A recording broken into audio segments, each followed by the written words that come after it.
네, 다음 꼭지는요, 수급 동향을 파악하는 팁입니다. 여러분들 수급 이야기 많이 하시죠, 주식 하시면서. 뭐냐, 야, 드디어 내 주식에 기관이 들어왔어. 기관 입성, 축하, 축하. 뭐, 야, 외국인 진짜 많이 팔았네. 야, 이런 외국인들 싫어하는 주식이야. 이건 절대 사면 안 되겠다. 뭐야, 오늘 봤더니 등락폭이 크더니 결국 개인만 팔았네. 기관하고 외국인은 샀어. 역시 개인만 털렸어. 이런 얘기들을 많이 하시죠. 제가 볼 때는 제일 많이 하는 것 같아요. 근데 요 관련한 주제는 저희 채널에서 사실 여러 차례 다뤘습니다. 그래서 수급 동향을 좀 더 디테일하게 보시는 팁들은 초기에 제가 만들었던 영상들에 있거든요. 다시 한번 보시면 좋은데요.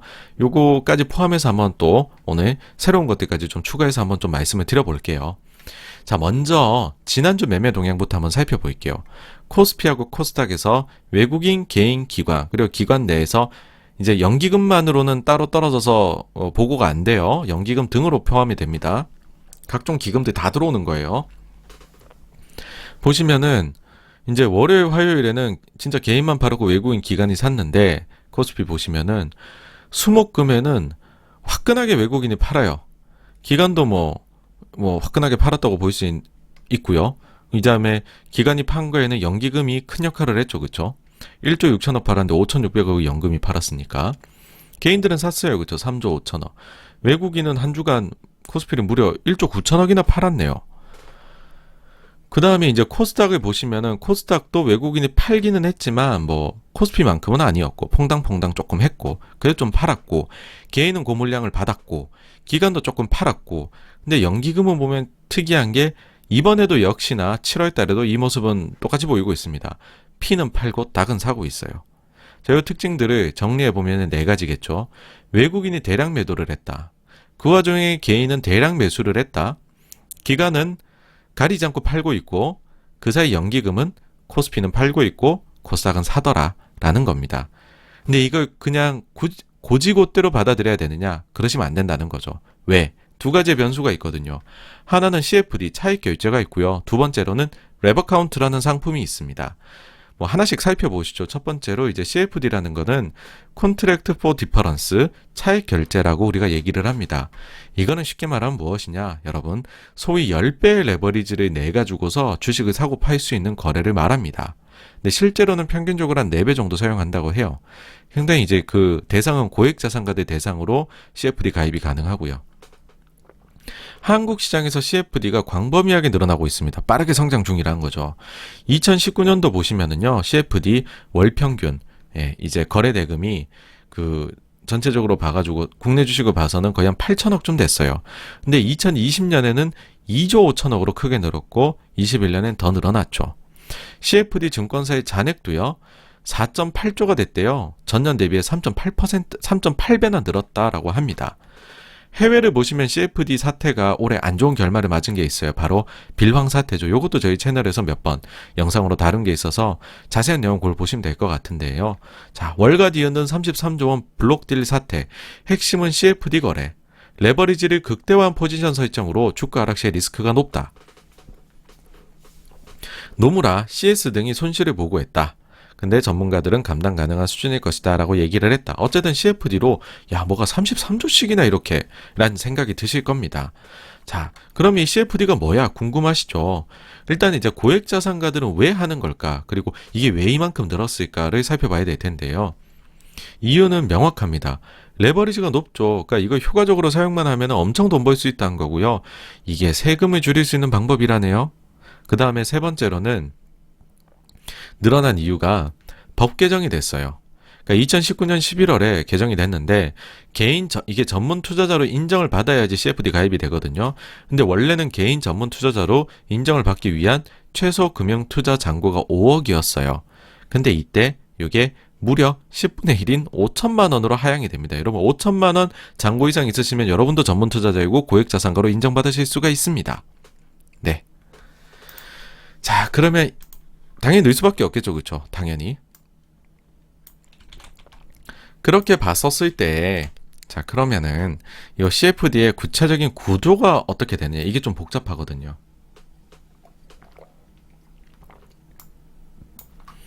요게 이제 요 기사가 굉장히 잘 나와 있더라고요. 의장님 진짜 잘하신 것 같은데 CFD의 거래 구조입니다.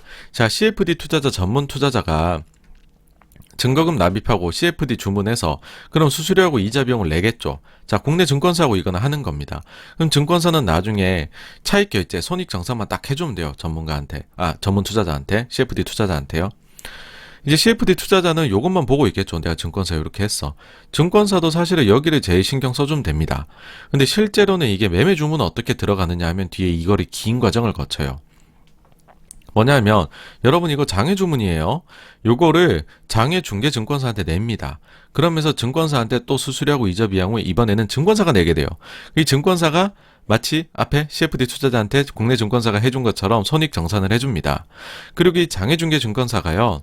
장외 주문 전송을 해서 거래 수수료를 내죠. 자, 해외 프라임 브로커한테 내게 됩니다. 해외 프라임 브로커가 실제로 주문을 한국 거래소에 실행을 하게 되는 거죠. 그리고 주문 체결이 되는 겁니다. 그리고 해외 프라임 브로커가 손익 정산을 장외 중개 증권사한테 해주게 됩니다.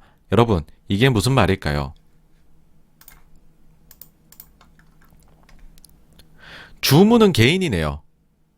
그쵸? 전문 투자자인 개인이 CFD 주체니까 개인이 주문을 내죠. 거래원의 외국인이 찍히게 되고요. 외국인이 실제 보유한 것처럼 나타난다는 거예요. 그러니까 여러분들이 매매 동향 보실 때 개인 외국인 나눠 가잖아요. CFD는 뭐예요? 실체는 개인이 사고 파는 거죠. 근데 이게 찍힐 때는요. 이 매매 동향 찍힐 땐 외국인으로 찍힌다는 겁니다. 속고 계신다는 거죠. 여러분들께서 이거를 모르고 계셨다면. 특히나 CS하고 JP모건 창구가 많이 활용이 됩니다. 예, 그런 걸로 알려져 있습니다. 여러분. 그래서 저희는 요즘 그렇게 봐요. CS나 JP모건이 갑자기 거래량 증가시키면서 팍 매매를 한다. 사고 판다. 그러면 에이 이거 진짜 외국인 아니고 CFD 하는 개인이네. 이런 생각하는 거죠. 예. 특히나 제가 볼 때는 이거는 밝혀진 바는 없어요. 저희 뇌피셜입니다. 86번가에 목요일 금요일 외국인 매도 크게 찍혔잖아요. 특히 금요일에 이거 찐 외국인 아닌 것 같다는 생각이 드는 거예요.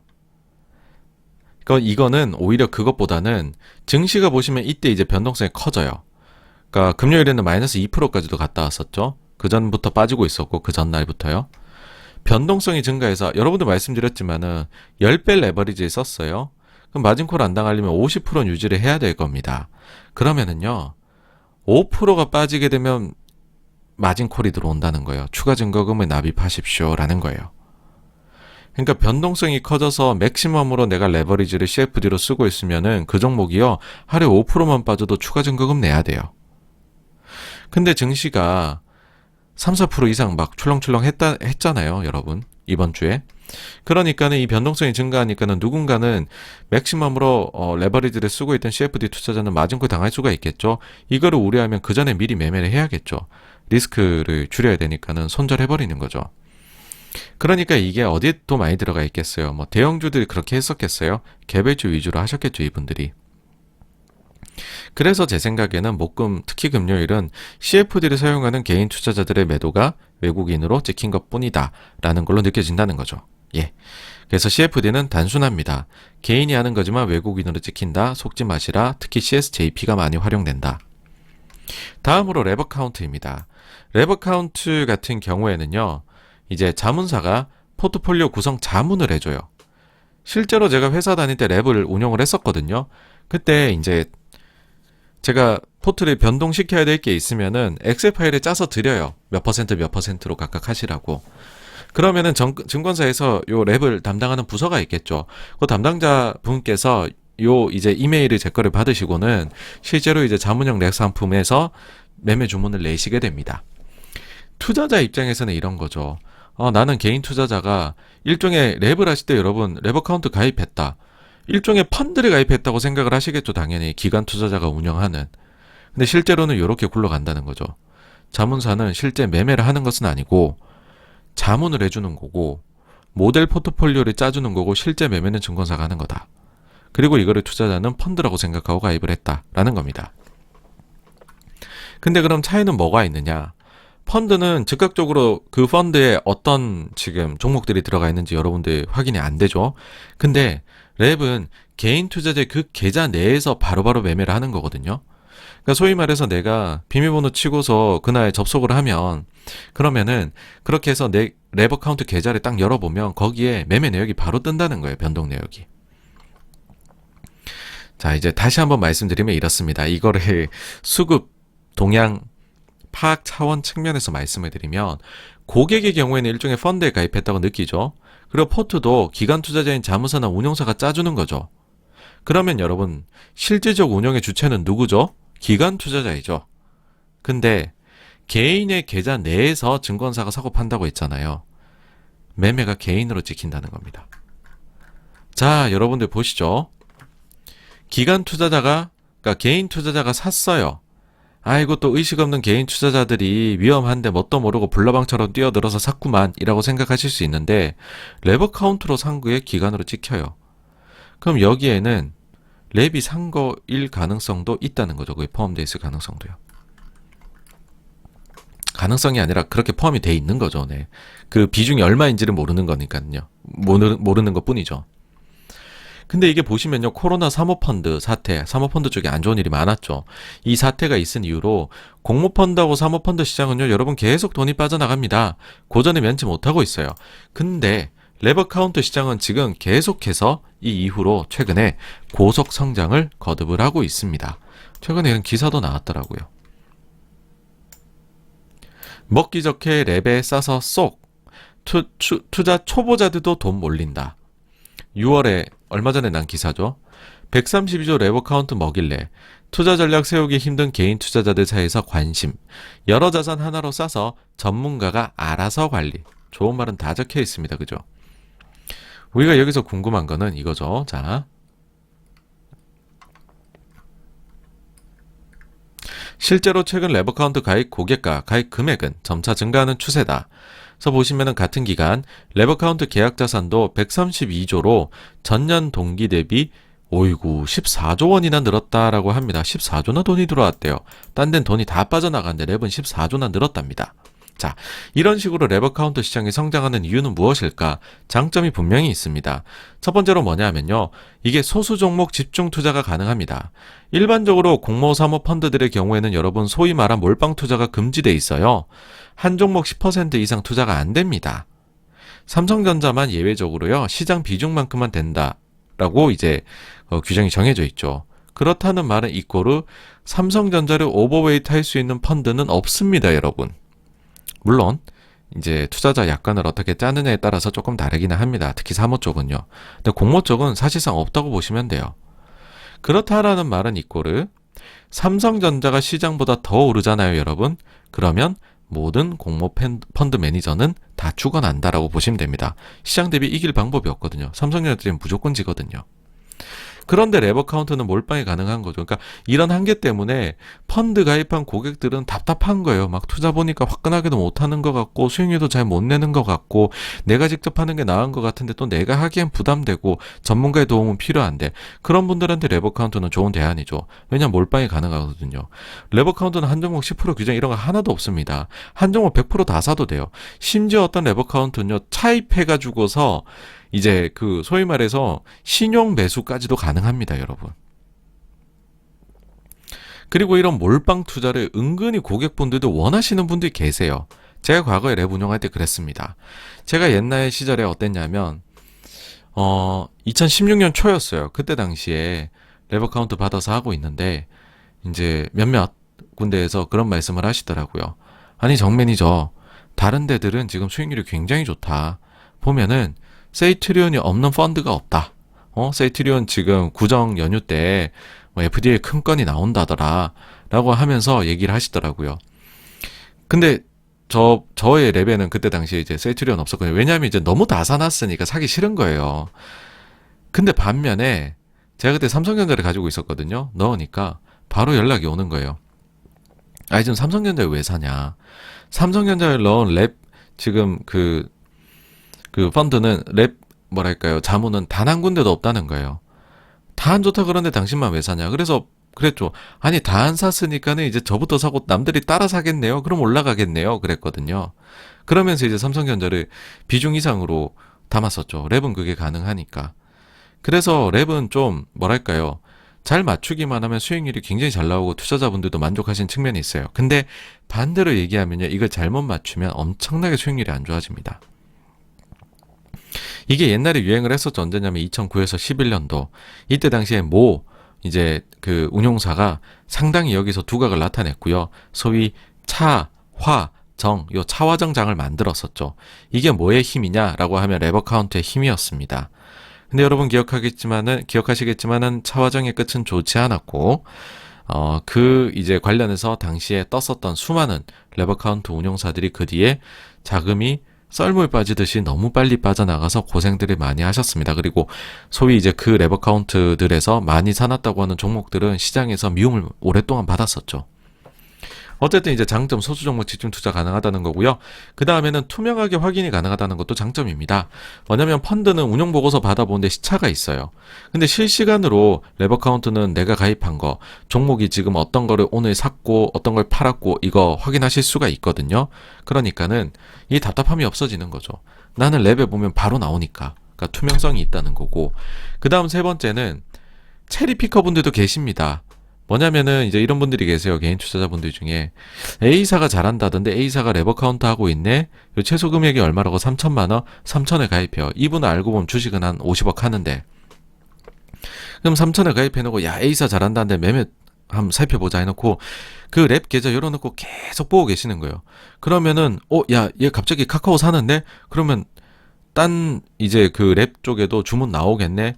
요 A사가 요즘 선수라던데 카카오를 좋게 보나봐. 나도 재빨리 사야겠어. 3천은 요거 가입해놓고 실제 내가 하고 있는 50억 가지고서 빠르게 카카오를 사버리는 거죠. 이게 실제 계좌가 보이니까는, 매매가 보이니까 이런 게 가능한 거거든요. 예, 정말 재빠르게 카피가 가능합니다. 그래서 이런 체리 피커 분들도 분명히 계시고, 이런 분들이 레버 카운트 시장을 좋아하시죠. 예, 저도 실제로 이런 거를 많이 겪었던 거고요. 랩 운용을 하면서. 그래서요, 랩은 운용사 측면에서는 양날의 검입니다. 그러니까는 자신의 매매가 너무 빠르게 시장에 퍼지기 때문에요. 이게 기관 투자자뿐만 아니라 증권사에도 퍼져나가죠. 그 다음에는 개인 투자자한테까지 다 퍼져나가는 거예요. 그러니까 내가 그냥 패 까놓고서 지금 싸우고 있는 거예요. 그러니까는 처음에 성장할 땐 도움이 돼요. 내가 이렇게 소위 말해서 밑으로 따라붙는 투자자들이 있는 게 좋은 순간도 존재하잖아요, 여러분. 내가 금액이 작을 때에는요. 그래서 처음에 회사를 설립하고 성장할 땐 랩이 굉장히 도움이 될 수 있어요. 근데 자금이 일정 수준 이상이 되면 나는 이거 지금 팔려면은 한 달 내내 팔아야 되는데 하루만 팔면 남들이 먼저 막 패대기를 쳐버리거든요. 한 달 내내 팔려던 계획은 없어집니다. 하루 만에 엄청나게 빠지게 되고 이걸 그냥 울며 겨자 먹기 식으로 보유할 수밖에 없게 돼요. 이런 식으로 매매 제약이 굉장히 많이 생기게 됩니다, 여러분. 일정 수준이 넘어가면. 그래서 이게 큰 부담과 리스크가 되게 되죠, 나중에 운영사 입장에서는요. 근데 어쨌든 개인들 입장에서는 체리피커 되기에 굉장히 좋은 측면이 있다라는 거 말씀드릴 수 있을 것 같아요. 그래서 이제 소결론을 말씀드리면, CFD는 오늘 우리는 이제 수급 동향에 대해서 주제를 잡았으니까, CFD는 개인이 매매한 것이 외국인으로 찍힌다는 거고요. 랩은 이제 반대로 기관이 매매한 것이 개인으로 찍힌다는 거죠. 근데 이 CFD하고 랩이 시장이 작아지고 있으면 모르겠는데 요즘에 이 두 개가 각각 내 시장에서 승승장구하고 있는 상품이라는 거죠. 그러다 보니까 요즘에 매매 동향은 그냥 모르겠다. 카오스 그 자체다. 그렇게 말씀을 드릴 수 있을 것 같습니다. 네. 자, 그러면은 CFD 너무 장점 많은 것 같잖아요. 치외법권인 것 같고. 그러다 보니까 이제 CFD에 대해서 규제를 하려는 움직임이 생겨나고 있습니다. 일단 원래 이거 비과세였습니다. 여러분, 놀랍게도요. 이게 2021년 4월 1일부터는 여기에 대해서 이제 지방세 합쳐서 11% 과세로 변경이 됐어요. 이것 때문에 많은 분들이 3월 증시 약세론을 펼쳤었어요. 자, 왜냐하면 얘네들이 지금 시장을 움직이고 있는 마켓 무버들인데, 근데 그 CFD를 하는 소위 말해서 큰 손들이 4월부터 과세가 된다고 하면 3월에 빨리 차익 실현해야 되겠네. 그럼 3월 달에 매도가 엄청 나오겠구나. 국내 증시의 수급이 나빠진다. 3월에 코스피는 약세입니다, 여러분. 수급 때문에요. 라는 식으로 분석가분들이 많이 말씀을 하셨었죠. 지나놓고 보니 별일 없었죠, 그쵸? 여러분. 네. 펀더멘탈은 수급을 이겨내는 경우가 많습니다. 그 다음에 이제 CFD에 대해서 레버리지 과도하다는 거죠. 여기에 대한 규제가 예고가 됐습니다. 지금 이제 최근에 나온 건데요. 이번 주에 나온 거예요. 금감원에서 CFD 최저 증거금리를 이제 10%가 아니라 40%까지 올리겠다는 거죠. 그리고 10월 1일부터 적용을 하겠다라고 얘기를 합니다. 네, 이게 이제 아이케고스 빌황 사태 때문에 화들짝 놀란 거죠. 그래서 어쨌든 이제 CFD에 따른 변동성도 차츰 줄어들지 않겠느냐라는 생각은 들기는 해요. 네. 자, 그러면은 이제는 과세도 하고 레버리지 비율도 규제를 한다. 그럼 CFD의 가장 큰 장점이 사라지는 거네. 그럼 CFD의 향후 미래는 어떻게 되는 거냐? 이게 계속 성장할 수 있느냐? 결론부터 말씀드리면 제가 볼 땐 계속 커질 것 같아요. 이유는요. 여전히 과세 혜택이 있어요. 고액자산가의 경우에는 양도세가 20% 이상이 나옵니다. 근데 CFD 하게 되면 11%에 불과해요. 반이잖아요. CFD 하는 게 낫죠, 여러분. 그리고 이게 배당으로까지 이어지면 차이가 커져요. 왜냐? 여러분 그냥 내가 알다마로 주식 사가지고서 2천만 원 이상 이자하고 배당이 나오게 되면 종합소득 과세 대상 되잖아요. 그러면은 이게 높으면요, 내가 이제 그 임금소득도 이제 구간이 높다 이래버리면은 높으면은 세율이 40% 이상이 나오게 돼요, 여러분. 근데 CFD를 활용을 하게 되면은 이건 차익 결제니까는 내가 직접 보유하고 있는 게 아닌 거잖아요. 그러니까 이게 제외가 된단 말이에요. 그러면은 배당 소득은 차익 결제 쪽으로 넘겨버리게 되면 요거는 11% 과세로 세율이 40% 이상이 11로 4분의 1로 확 낮아져요. 그러니까 내가 배당 소득을 노리고 들어간 주식은 CFD 계좌에 넣어놔버리는 거죠. 물론 이제 CFD 쪽에 수수료 문제도 있을 수 있어요. 장기 보유를 하게 되면. 그래서 비교해볼 문제이기는 한데 최고 구간에 있는 분들은 CFD가 무조건 낫습니다. 지금. 거기다가 고액자산가들은 단순히 세금이 얼마냐도 중요하지만은 세원 노출 자체를 꺼리시는 분들이 많아요. 그런 분들 입장에서는 CFD로 돌려버리면은 내 세원 노출이 그래도 조금 그러니까 들여다보면 다 보이죠. 금융당국에서. 근데 그냥 살짝 봤었을 때는 안 보인다는 거죠. 이런 상황이다 보니까 점점 CFD 서비스를 출시하는 증권사가 증가하고 있습니다. 보시면 이제 메리츠 증권도 CFD 서비스 9일날 7월 9일날 출시됐네요. 이러면 이제 출시한다고 하네요.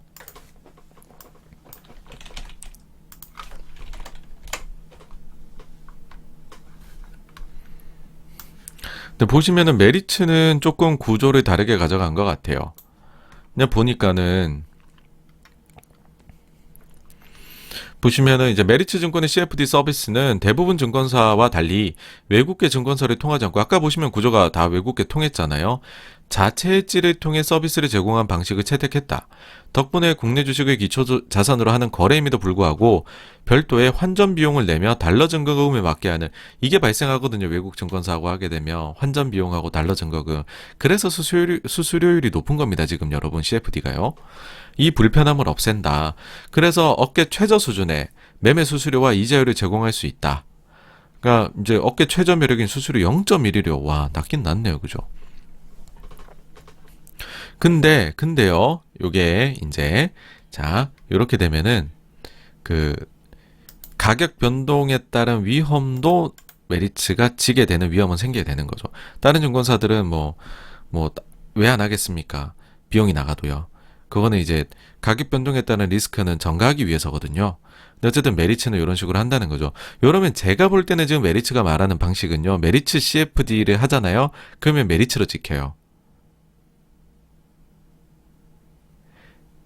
무슨 말인지 아시겠어요? 원래는 지금 CFD를 하게 되면 내가 만약에 제가 CFD예요. 매매 주문 냈어요. 그럼 CS나 JP 다른 이런 외국계로 찍히겠죠. 근데 지금 메리츠 가는 거 외국계 증거사 안 낀다는 거잖아요. 그러면은 내면은 메리츠로 찍히게 된다는 거죠. 근데 그럼 이거는 매매 동향에는 어떻게 찍히느냐? 다른 회사들 지금 증권사들은 개인이 주체적으로 내는 건데 이제 보시면은 그 외국인 매매로 찍힌다는 거잖아요. 근데 지금 메리츠는 개인이 주체인데 메리츠 증권이 자체로 보유하면서 한다는 거죠. 그럼 증권이죠, 메리츠? 금융투자죠? 기관으로 찍히겠죠, 이거는. 차이가 바로 이해가 되시죠, 그쵸? 네. 그 다음에는 이제 계속될 것 같은 게 여전히 40% 증거금률이라 그래도 레버리지가 높죠. 그러니까 레버리지 유혹이 여기는 들 수밖에 없고 그 다음에는 어쨌든지 간에 이게 개인으로 안 찍히고 여러분 사실 뭐 키움이나 미래가 많이 찍히면은 아이고 개인들 많이 들어왔네 이러면서 뭐 근데 또 외국인 우리 또 사대주의가 있어서 외국인 투자자 찍히면 야 외국인 투자자가 드디어 이 값싼 기업에 가치를 알아보고 들어왔구나 입성했구나 이렇게 본단 말이에요.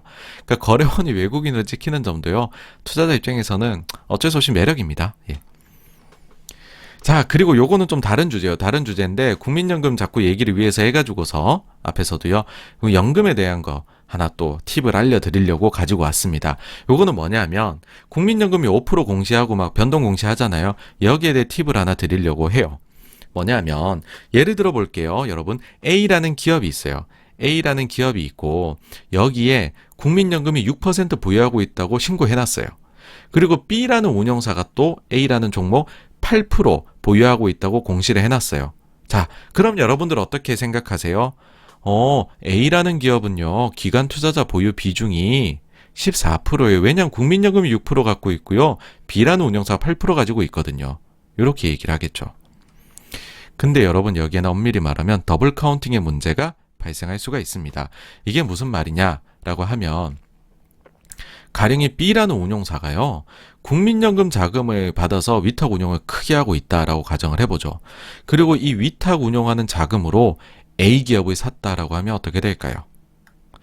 즉 B 운용사가요.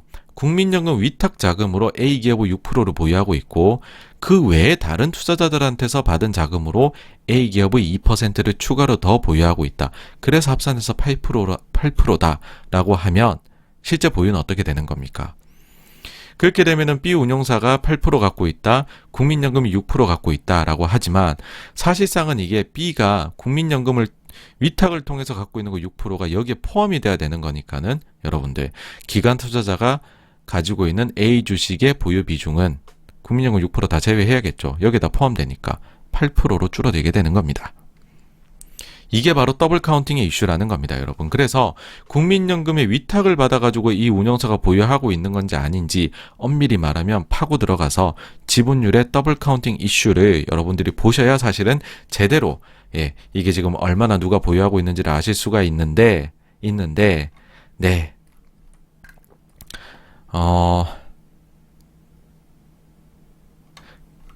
결론적으로 말씀을 드리면은 이걸 여러분들이 어떻게 파악을 하실 수가 있겠어요? 개인 투자자 입장에서. 그래서 이건 상당히 어려운 거긴 합니다. 예. 근데 이제 이런 게 있다라는 거는 일단 알고 가자는 거죠. 그래서 기관 투자자가 이만큼이나 갖고 있어. 이거를 너무 과대평가할 필요가 없다라는 거를 그냥 말씀을 드리고 싶어요. 네. 자, 이걸 이제 반대의 경우도 제가 한번 예시를 가져와 봤어요. 뭐 이런 거죠. 야, 이 회사는 얼마나 안 좋으면 국민연금도 팔고 운용사도 팔았대. 아니요. 그냥 운용사가 국민연금 위탁 운용 자금을 팔잖아요. 그러면 국민연금도 판 거고 운용사도 판 거. 매도도 더블 카운팅으로 나올 수 있다는 거죠. 한 주 1% 팔았는데 2% 판 것처럼 나오는 거죠. 국민연금 마이너스 1%, 운용사 마이너스 1% 이렇게 해서요.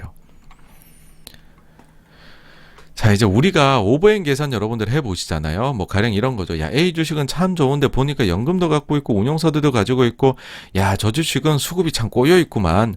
내가 저거 사서 내가 저거를 매수를 하게 되면 국민연금이랑 운용사 물량까지 다 사줘야 되는 거네. 아우, 저 오버행들 어떡하냐.